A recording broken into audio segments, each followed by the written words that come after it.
जिएं, लेकिन आपके जीवन में एक पल आएगा जब आपको ये जरूरत महसूस होगी कि आप सृष्टि के स्रोत के संपर्क में आना चाहते हैं। प्राण प्रतिष्ठा एक प्रक्रिया है, एक जीवंत प्रक्रिया है। ये ऐसा ही है जैसे अगर आप मिट्टी को भोजन में बदल दें तो हम उसे कृषि कहते हैं। आप भोजन को मांस और हड्डी में बदल दें तो हम उसे पाचन या एकीकरण कहते हैं।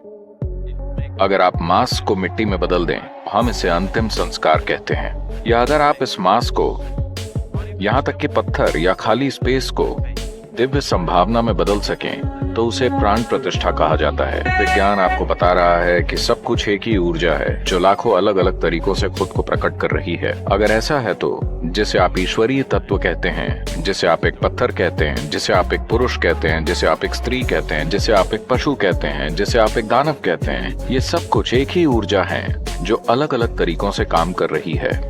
तो बात सिर्फ तकनीक की है। अगर आपके पास जरूरी तकनीक है तो आप अपने आसपास के साधारण स्थान को एक दिव्य उल्लास में बदल सकते हैं। आप बस एक चट्टान के एक टुकड़े को लेकर उसे देवी या देवता में बदल सकते हैं। तो ये है प्राण प्रतिष्ठा की तकनीक। विशेष रूप से भारतीय संस्कृति में जीवन के इस आयाम के बारे में बहुत ढेर सारा ज्ञान कायम रखा गया है और इसे सबसे महत्वपूर्ण माना गया, क्योंकि चाहे आप कुछ भी खाएं, आप कैसे भी हों, चाहे कितना भी जिएं, लेकिन आपके जीवन में एक पल आएगा जब आपको ये जरूरत महसूस होगी कि आप सृष्टि के स्रोत के संपर्क में आना चाहते हैं।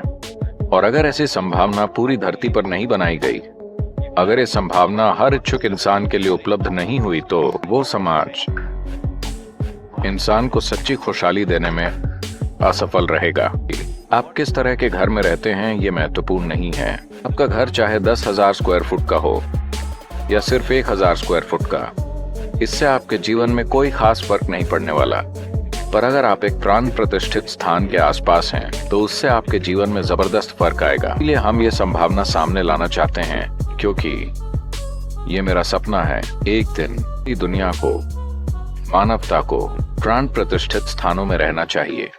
आपका घर प्राण प्रतिष्ठित होना चाहिए, आपकी गली प्राण प्रतिष्ठित होनी चाहिए और आपका ऑफिस प्राण प्रतिष्ठित होना चाहिए। आप जहाँ भी समय बिताते हैं उन स्थानों को प्राण प्रतिष्ठित किया जाना चाहिए। इसमें एक तरह की सुंदरता है कि विकास को डार्विन के पैमाने पर अटके पड़े रहने की जरूरत नहीं है। अगर आप एक प्राण प्रतिष्ठित स्थान में रहते हैं तो आप छलांग लगाकर आगे बढ़ सकते हैं। साल 9 अक्टूबर को हम नाग प्राण प्रतिष्ठित करेंगे, इसकी घोषणा हो चुकी है। बेंगलोर सेंटर में सबसे पहले जिस चीज की प्राण प्रतिष्ठा की जा रही है वो नाग है।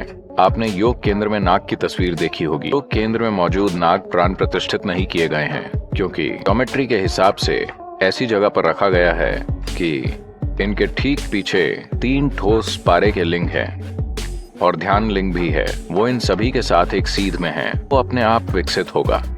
लेकिन बैंगलोर वाले नाग में एक बीज कोश है जिसे ठोस पारे से बनाया गया है।